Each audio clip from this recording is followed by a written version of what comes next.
law enforcement agencies across the country who have truly significant problems in their communities, I think if you dig deep, you'll find out they didn't bother to establish a relationship with those communities.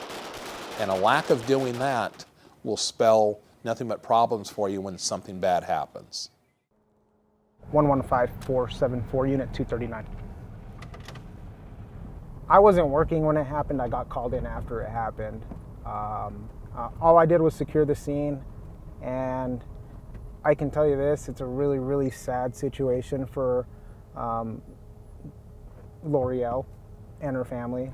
Like right after that, we'd get a lot of people yell profanities at us while we're on our traffic stops, you know, when they were passing by, and it happens with any officer-involved shooting. You know, it's not.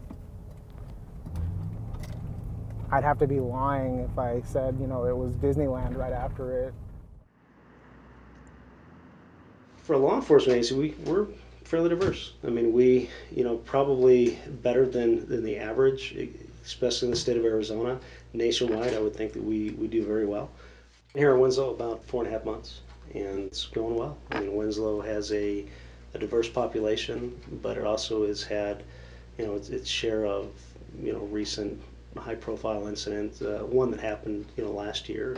Winslow police officer had shot a Native American woman.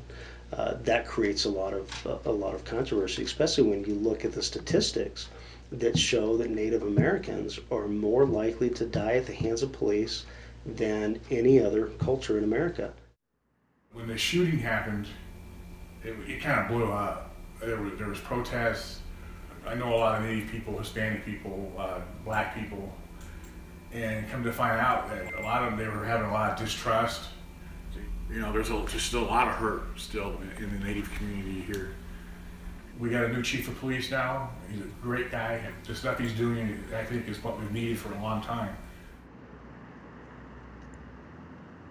Continue to recruit you know, qualified people of all genders, of all races and cultures and background. The biggest barriers that we have right now is lack of interest overall in law enforcement in America. Bad press kills our profession. And my greatest fear is where are we going to be 20 years from now? You take Ferguson, Baltimore, Detroit, there's a litany of cities who have had a significant issue with segments of the minority community, and specifically the black community. And that resonates with folks.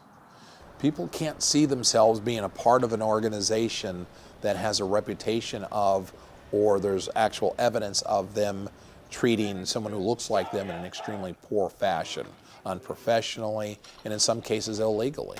I was with the Phoenix Police Department for 36.5 years. If I were growing up in this environment, you see all these negative things, I would probably think twice about truly wanting to be a police officer, because what you see is it's negative.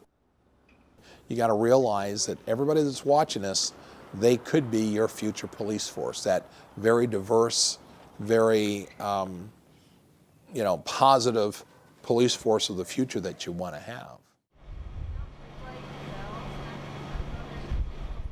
Not everybody sees the police officer as, you know, in a good light at this present time with everything that's going on. So if you have the right type of people behind the badge with the right type of personalities, showing people the right type of respect, and then also upholding the law, I think that's really important. It's definitely on my list of like what I want to do in life, you know, just because I look up to them so much. Well, I see and I hear that a lot of people don't like the police, but not all polices are bad. Not all polices are going to be killing black or Mexican people. Not all of them are racist. They're here trying to help us out and keep the community safe. If you were successful and got it. Now that we need people, everybody hates us, and nobody wants to do a job where, you know, you're going to be spit at and kicked and hit and, you know, potentially socked to your house and stuff like that. But I mean, that's all the more reason that we need good people to come out and do this, and hopefully, you know, kind of change the paradigm and change the perception of law enforcement. If you feel like there's a problem in law enforcement, then come out and put on the vest and put on the gun and join our team and help, you know, be the change that you want to see in the world, kind of type of thing.